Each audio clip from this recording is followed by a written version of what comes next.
So my name's Tony. Welcome to Wellspring. It's so good to have you guys here this morning. If you are new or visiting, we're super glad you're here. If you've been here for 50 years, we're glad you're here too. It's fun to have you. All right, so if you are a kid and want to hang out with other kids, Claire and Miss Jeannie are over there. They would love to hang out with you.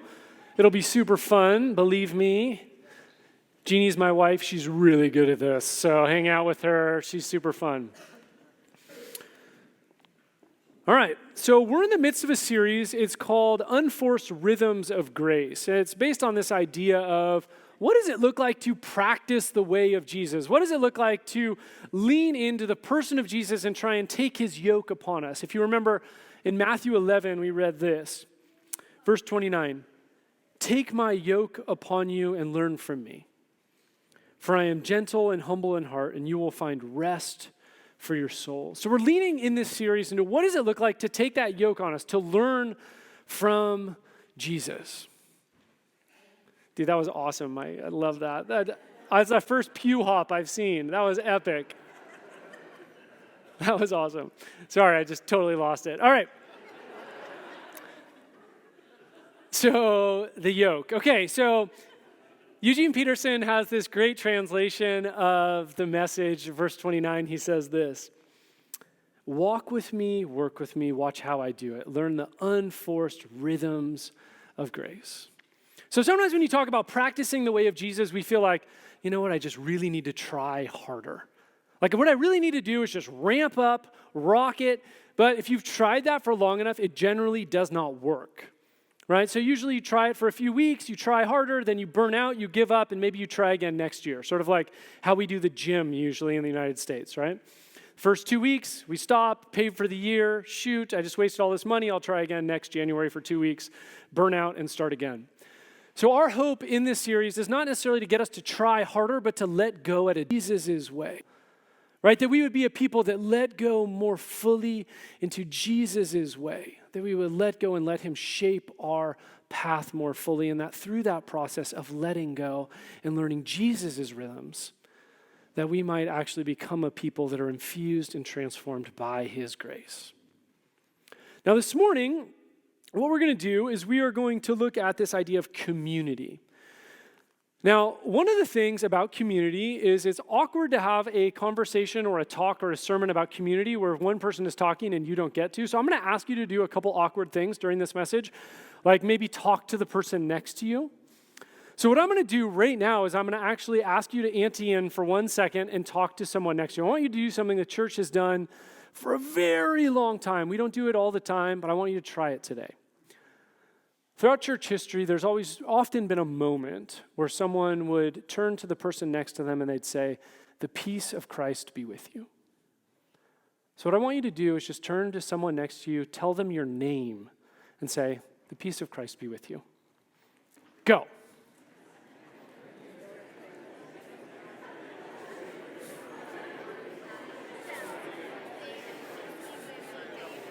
Peace be with you. And with you.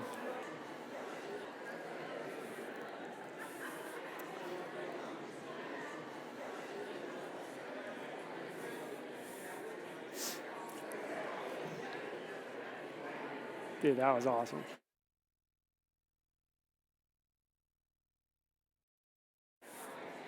Before you get too comfortable, I'm going to rein you back in.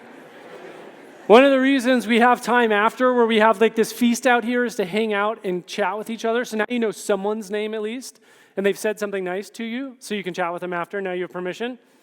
All right, I want to start this morning with a story. So there's this guy named D.L. Moody. He lived from, I think it was 1839 to 1899. He's an evangelist, he's a writer, he's a preacher, he's a revivalist, he's all these things.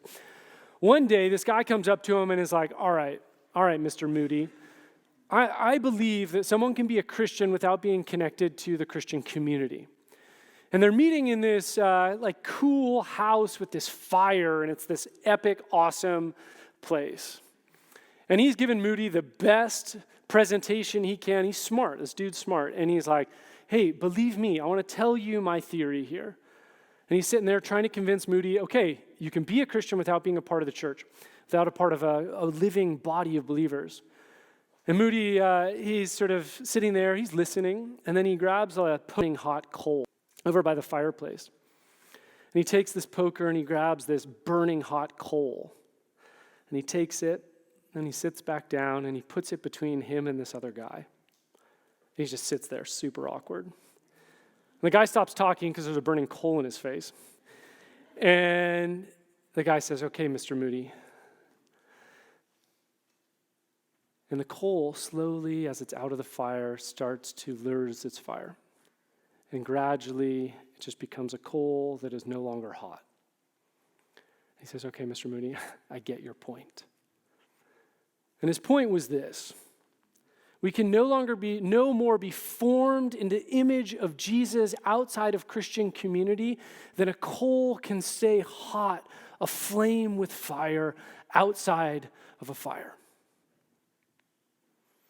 I was on a walk this week, and just random, I was walking my dog in the woods, ran into this guy, and we started chatting, and I don't know how this came up, sort of just, I guess, God, and he starts telling me, no, you know what, I believe in Jesus, but I don't go to church, I don't believe in community. It's like totally preordained for this sermon, right? So he's just telling me, I believe in Jesus, that's all that matters. And I listened to him. And I started thinking about, hey, this is totally not just something that Moody and our culture over 100 years ago. This is the air we breathe. Right? Our cultural moment is all about the individual getting the individual's needs met, independent of community participation. And there's some advantages of that. But this morning, what I want to lean into is, what does it look like for us to be a biblical community? What does it look like for us to participate together? Now, I want to just say at the outset, this is a little different than like the picture presented in pop culture.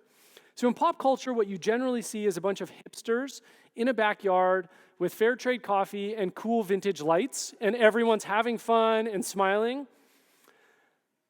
Right? And the picture is, hey, if you just spend time with people, you're going to have like these awesome, cool friends. They're going to be the best friends forever, and you'll be high-fiving them for the rest of your life. And I just want to say that I think the picture presented in pop culture of community is a little different than a biblical model. And I just wanted a quick doodle here just to kind of tease this out. So let's see, let me find the right color. Let's just do black. All right, so the picture presented of community centers around the individual. What the individual does, the individual says, all right, you know what? I really like this person, so I'll have them be a part of my community. And you know what? I got to have them. I'm going to have them be a part of my community. Oh, and this person, I got to have them be a part. And this person too. And then what we say is this is someone's community. The individual has determined, based on their likes and dislikes, who they want to hang out with and says, these are my friends. Now, there's no necessary, that these people don't actually have to know each other. Really, the center of the community is this person, like spokes on a wheel, they're connected to these other people. And if you have a couple of those connections, you have community, right? That's what our culture says. The biblical model is a little different. This we're going to lean in today, but I thought I'd give you a visual to start with. The biblical model doesn't start with the human person, it starts with the person of Jesus. You have the person of Jesus. As people encounter the person of Jesus, they draw near to him. Now, these people might not even like each other. In fact, if you get enough of them, they will not all like each other. That is the way it works. And as these people hang out around the person of Jesus, they are shaped into Jesus' image. They become a witness to the world of what community and what Jesus is all about. It does not center on the individual and his or her preferences in the world. It centers on the cross and a community image, whether they are trying to be shaped into Jesus' image, and as they are shaped as a community into his image, whether they like each other or not, but they love each other, they become a witness in the world of who God is. Now, to lean into this, I want to start in the book of Genesis. Genesis begins with creation, right? So you have creation, and what happens? Day one, God makes some cool stuff. What does he say? It's good. Tov, Hebrew, right? It's tov, that's good. Day 2, what happens? He makes more stuff. Then what does he say? That's good. You're getting it. Hebrew, you probably even know Hebrew. What does he say? It's tov, right? Day 3, what happens? It's good. Day 4, it's good. Day 5, it's good. Day 6, it's good. You get to day 7, it's no longer good. It's now tov ma'od. It's really good. Everything is awesome. It's going great, which makes verse 18 of chapter 2 so unbelievably important. Verse 18, chapter 2 says, after making Adam, it is not good for man to be alone. The first thing in all creation to not be good is for the human creature to be alone. Commentary says this. G.J. Wenham in the Word Biblical Commentary says this. The divine observation that something was not right with man's situation is startling. See, God had the ability, creating all things, to promote individualism. Right? He had the perfect opportunity. Adam is there. He could have made a planet for Adam. He could have made 10 planets with 10 atoms, and they could have had their own space. They had ultimate freedom, no limitations, no people annoying them or pulling them in the wrong direction, right? And yet he doesn't. There's so many options. And actually, by making Adam incomplete on his own, he actually underlines the fact that humans are not meant to be alone. And then he says this, I will make a helper suitable to him, right? Genesis 2:18. Now, historically, this has been sort of warped and interpreted in really funky ways. This does not mean that Eve is weaker. This is really important to say. Because what we see as you go through the rest of the Hebrew Bible, who is the primary helper in the Bible? God. This very word that is used to describe Eve is the very word that God adopts himself to describe himself in the Bible. Psalm 70, Psalm 1, God. 24, Psalm 146, Hosea 13. Who is the helper? God. So helper cannot mean someone who is sort of weaker than Adam. What does this mean? It means that Adam's strengths are not complete on their own.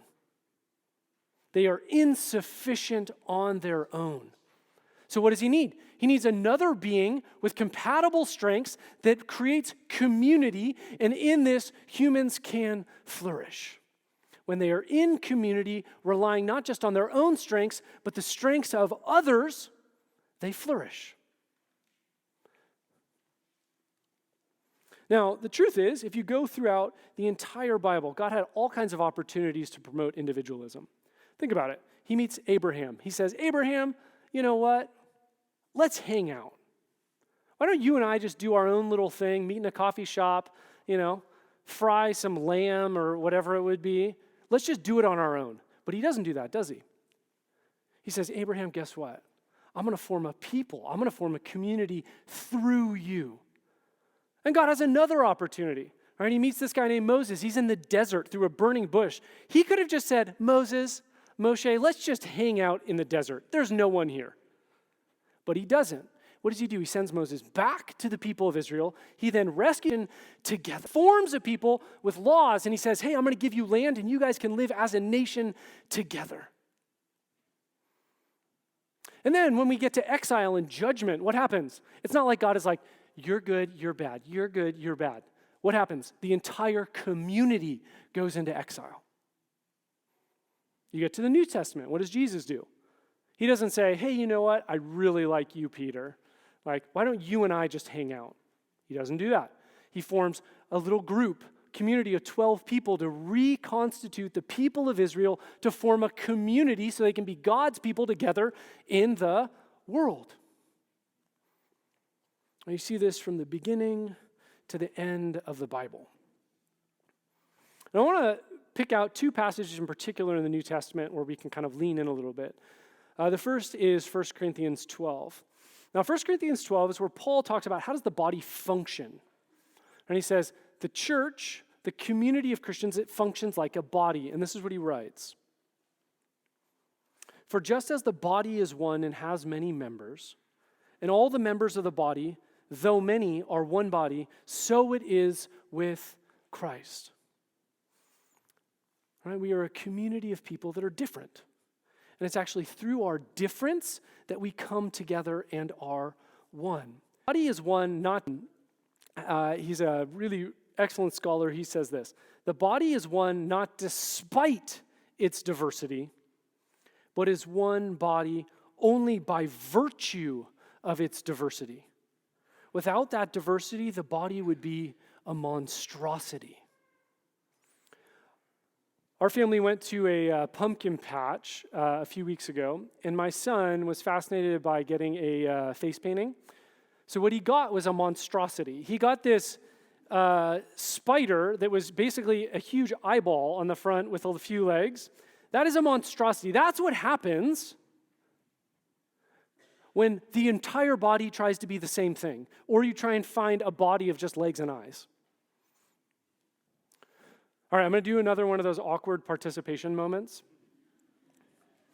So my son, Josiah, is in kindergarten, and he has an awesome teacher, Miss Kelly. And Miss Kelly does this amazing thing. She has the kids, when they do something well, she has them look at each other and be like, "You're so smart," back and forth. So I'm going to have you do something super awkward. I want you to turn to the person next to you and say, "God made you uniquely gifted." Go.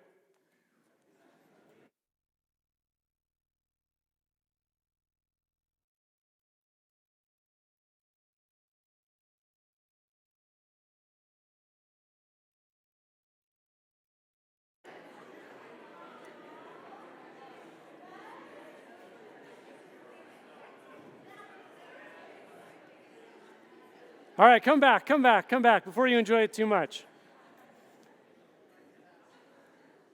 But I just want to say, can I just say, when's the last time someone said that to you? So often we come into churches and we feel like we all need to be the same. But that's not actually how God made the body. God made every single person in this room with a unique and amazing gift and contribution to bring to this body. He didn't make you to do it on your own. He made you to flourish uniquely, relying on the people in this room to flourish. Every single one of you was made uniquely by God to bring something incredible to the table that only you can bring. Only you. Right? And when we echo back now to Genesis 2, it is not good for man to be alone. We start to see why. All of our strengths are not adequate in and of themselves. We actually need each other's strengths to flourish. Verse 21, Paul writes, I cannot say to the hand, I don't need you. The head cannot say to the feet, I don't need you. Moody says to the guy in the room, you need the church. Right? It is not good for man to be alone. God created us to flourish in interdependent community and relationship. Verse 18, Paul says this: God arranged the members in the body, each one of them, as he chose. God is the one who chooses. God is the one who brings us together that we can depend on one another, that we, as a gathered community, can be a witness in the world. This is God's design, not yours, not mine. This isn't based on our preferences. It's not based on our likes. It is based on the formation and the calling and the design of God. And it's as we do this, as we meet around the cross, as we come together to be shaped into Jesus' image, as we love people we do not like, we become a body. Paul gets to verse 26, and this is what happens. If one member suffers, all suffer together with it. If one member is honored, all rejoice together. Having flow of this text is pivotal. You don't get to verse 26 without having participated, given yourself as only you can into the functioning fabric of the body. And it's when you do that that you get to verse 26 and people suffer with you. They rejoice with you. They go through the ups and downs of life because life is not always easy. That's how the New Testament describes how the body functions. But I want to also look at, so what is the goal of the body, right? We talk about here, they gathered around the cross and that they're formed in the image of Jesus to be a witness in the world. I want to look at just before Jesus ascends, right? So he's resurrected. Just before he ascends, he actually says this to his people, to this little gathered community, these disciples. He says this, "You will be my witnesses in Jerusalem, in all Judea and Samaria, and to the ends of the earth." Too often, though, at this point, what we assume is that he is speaking to the individuals and that somehow these individuals are sent out to all the points of the globe at that very moment. Right? It's like, oh, he's speaking to the individuals, which I think is true, but really he's speaking to the group, and that this gathered group of people, this church, this community, in Acts 2, witnesses in the world. And the reason we know this is because of how in Acts 2, the author describes the community. This is how he describes them. They devoted themselves to the apostles' teaching and to fellowship and to the breaking of bread and to prayer. Everyone was filled with awe at the many wonders and signs performed by the apostles. All the believers were together and had everything in common. They sold property and possessions to give to anyone who had need. Every day they continued to meet together in the temple courts. They broke bread in their homes, ate together with glad and sincere hearts, praising God and enjoying the favor of all the people. And the Lord added to their number daily those who were being saved. Now I want to say this. So much to say here, and we've given sermons on this text in the past, but just to say this. Their witness, right? People were added to their numbers every day that were being saved was not the individuals going out and sharing their testimony, though I think that did happen. The primary way the author of Acts is describing the witness of the church is through their shared life. They're meeting in homes, they're breaking bread, they're worshiping together. Right? They're studying the scriptures together. They as a body are functioning as a community, and this witness is a Jesus testimony in the world that leads people back to Jesus. Sounds to me when you read the gospel, when you read Acts, that people took Jesus' words pretty seriously. That's what Jesus says in John 13:35. "By this, all people will know that you are my disciples, if you have love for one another." All right, so what do we see here? I think three things in particular stand out. One, God created humans to flourish in relationship. Two, he formed the people of Israel and the church to be an interdependent community. We were not designed to do this on our own. And three, right, this community is meant to be his witness in the world. And yet, the gravity of our culture pushes against this with all of its force. Right, so when you come in this morning, right, like there's, I think, a number of questions that might pop in your head. Like, I think one that comes into my head is, well, what about my needs?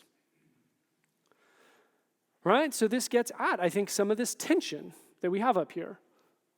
Right, so on the left, what you see is the humans is in the middle, right? It's based on his or her needs. She determines who her friends are and then forms her community, right? And that's sort of the dominant my needs. I think that's true, right? We do have real needs. The question is, how are they met? And what Jesus, I think, would push on this a little bit is we don't gather together as the body of Jesus because we like one another.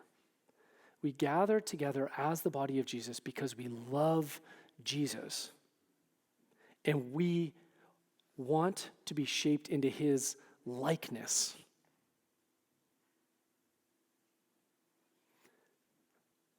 And the idea is, as we do this, as we give ourselves to Jesus to be shaped in his likeness, what happens? We actually form deep friendships. Right? This is verse 26, right? People suffer with us. People rejoice with us. But when we invert that, things get really funky. People start using the church to meet their own needs rather than as a place of worship and transformation into Jesus' image. 2, what about my freedom?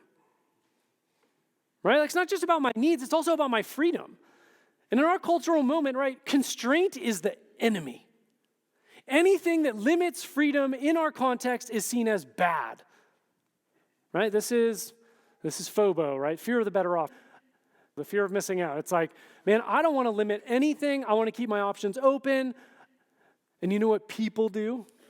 You know what committing to a community does? It really limits you. It does. So what does Jesus have to say into this? I think Jesus would say actually constraint is not bad. And that true freedom is the right constraints that shape us into Jesus' likeness. Right? Because what is the goal? Is the goal ultimate freedom or is the goal transformation? And actually constraint, limiting freedom is a part of our transformation process. Consider this. A musician. So a musician does not become a great musician by saying, I want to keep my options open. It doesn't happen that way. Actually, a musician, if she wants to be amazing, actually has to introduce constraint. Practice. Practice is essentially saying, I'm not going to do everything, I am going to do this. And it is actually by introducing constraint that she actually becomes the musician that God designed her to be. She actually gets to enter into true freedom of expressing who she is, which she couldn't do unless she introduced constraint and limited freedom. What does it look like? And essentially, that is what we're talking about in this whole series. What does it look like to practice the way of Jesus? How do we introduce constraints, rhythms, practices, habits that shape us into Jesus' image? Yeah, they decrease our freedom, they do. But they get us something better. Our full flourishing of self in the person of Jesus. What about growth? Right, so you have needs, you have freedom, and then growth, right? So in our cultural moment, one of the things growth, I feel like, often is presented at is like learning. So growth is often framed as learning. So I'm going to listen to a podcast, I'm going to watch this YouTube video, I'm going to read this article, probably not a book, books are too long, or the accumulation of experience. Right? So then growth is primarily then seen as information or accumulating cool adventures and experiences. This is how we grow, right? This is almost exclusively how it happens. Oh, I'm a growing person. I traveled here, I did this, I had this new adventure. And for Jesus, that's not exactly how he frames growth, right? Growth is about being transformed into his image. And the truth is, when you or I, when we encounter the person of Jesus, we are saved, we are rescued, we are not perfected. And we come into this group of people we come into this group of people with character defects. We come into this group of people with all kinds of brokenness and sin. And Jesus actually gave us the church. He gave us this community so that we could grow. The truth is, wounds almost always happen in relationship. And Jesus almost always uses relationships to heal us of our wounds.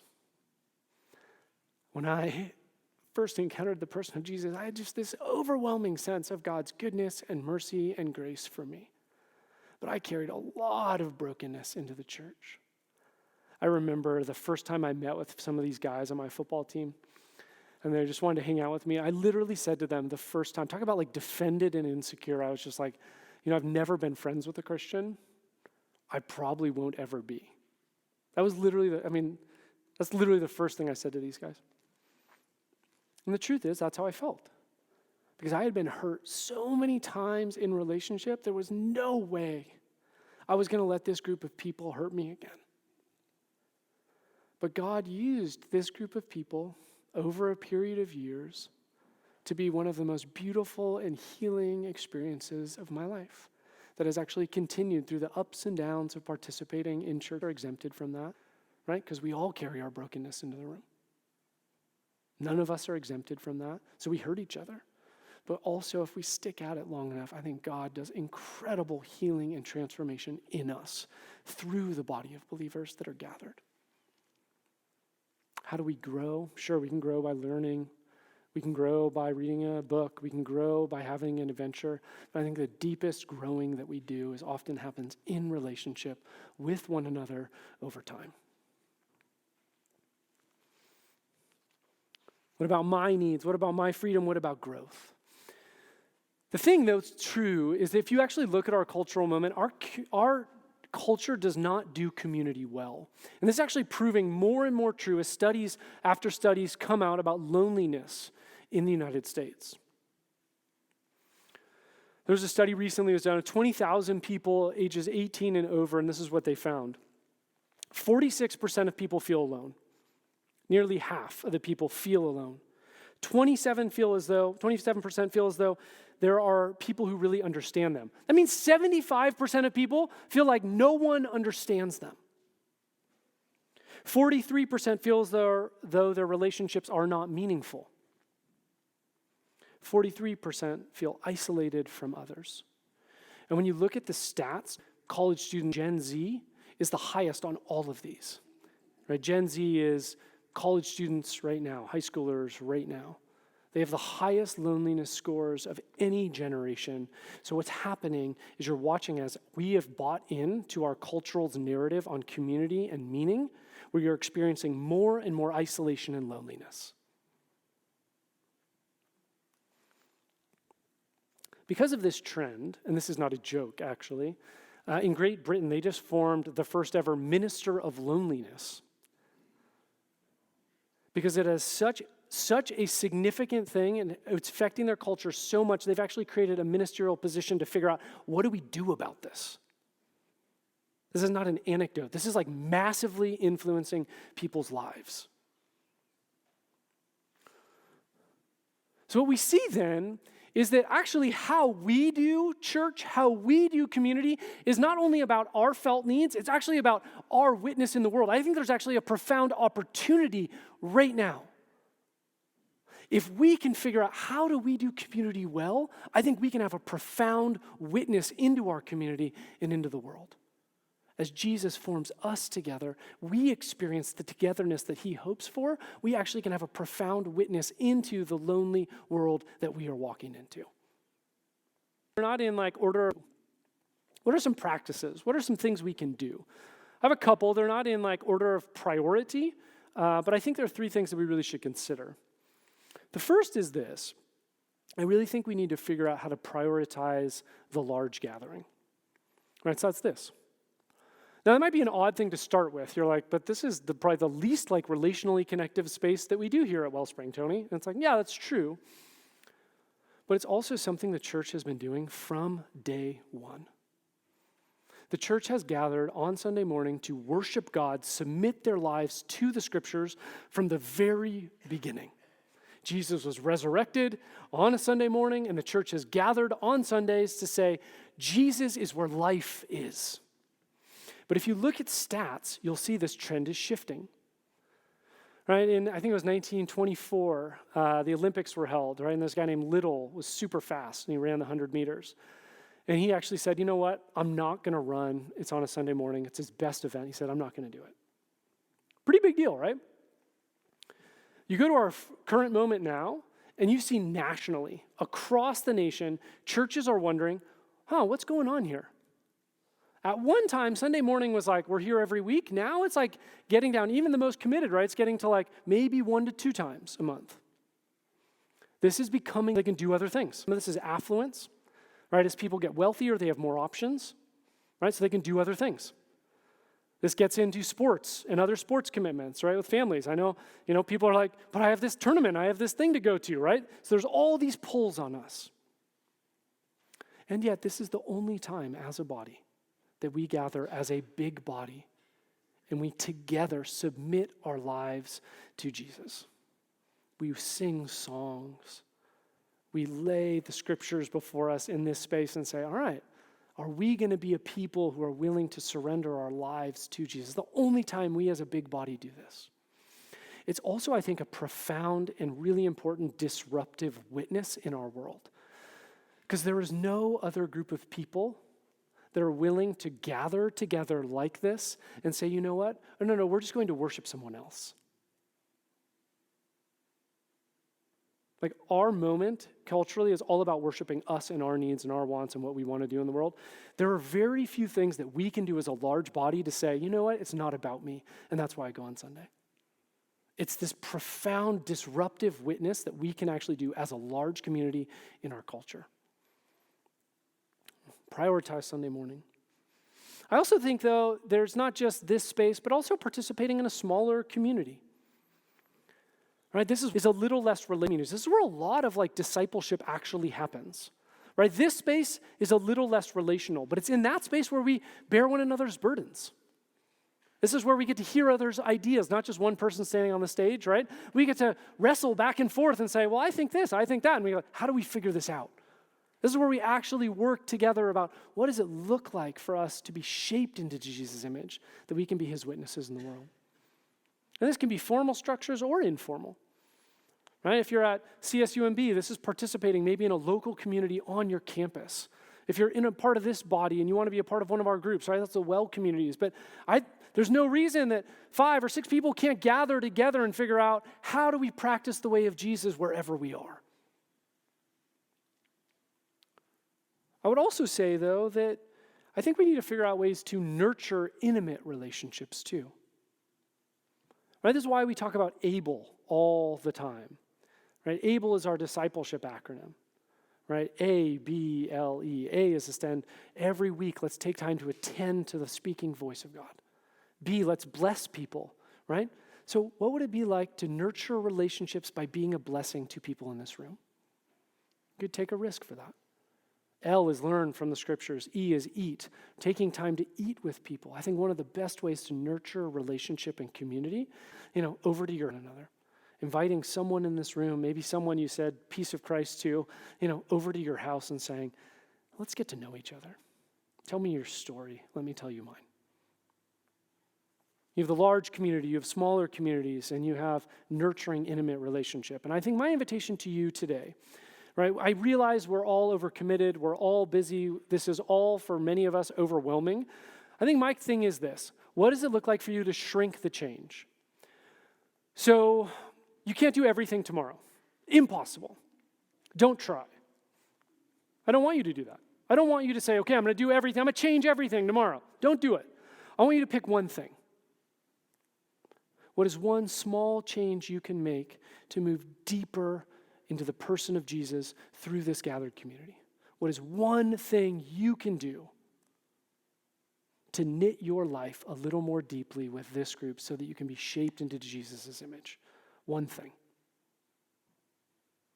Maybe it's saying, you know what, I'm going to prioritize being here on Sunday mornings. Maybe it's you come regularly and you're like, you know what, but I run out of here right after, and instead you're going to say, all right, I'm going to hang out with people. I'm going to take the risk to hang out with people in here. Or maybe you've gotten to know a couple people, but you haven't had anyone over to your house. Maybe it starts with, I'm going to take the risk. I'm going to clean up my house, and I'm going to say that it is all grace. Or don't clean up your house and accept that it is all grace and have them over anyway. Or maybe it's finding a community of people that you can journey with. Now, if one of the things we're trying to do in this series is also speak to families, so we have this thing called Able Kids. And I think our Able Kids sort of challenge is, if you're a family and you have little kids, maybe ask your kids, what is one thing, a family that they enjoy being with? And find a time to spend time with that family together as a family. Maybe you go to the park, maybe you grab dinner, maybe you do a potluck, maybe you just play in the playground after service. But take one step. I want to invite the worship team up here as we sort of enter into worship. I think I just want to ask us the question of what holds you back? Right? If worship is fundamentally not just about singing words, but submitting our lives to Jesus. And one of the things that Jesus does is worship in community, invite us into community. What holds you back from that reality? What is one thing that holds you back? Is it wounding in the past or worship? Is it whatever? What is it that holds you back? And I just invite you as we end our worship to just prayerfully bring that barrier to the person of Jesus. Right, we're not just doing this to digest information. We're doing this because we want to be fully submitted to the person of Jesus. Part of doing that is taking those barriers and bringing them into his presence. I'm just going to pray for us as we enter into this time. Lord, we are broken creatures. And God, we know that we need you and we need each other, but God, it is not always easy. So God, I do ask in this moment that your grace would come and power, that your presence would be here. God, you would help us in our repentance. God, in our just willingness to turn back to you, God, to figure out what does it look like to move forward. God, speak to us. May we hear your invitation. God, we don't want to try harder. We want to submit at deeper levels. Help us to submit deeper to your plan for flourishing, to your plan for formation, to your plan for witnessing to the world. Holy Spirit, come. Holy Spirit, come. We want to know you. Come, Lord Jesus.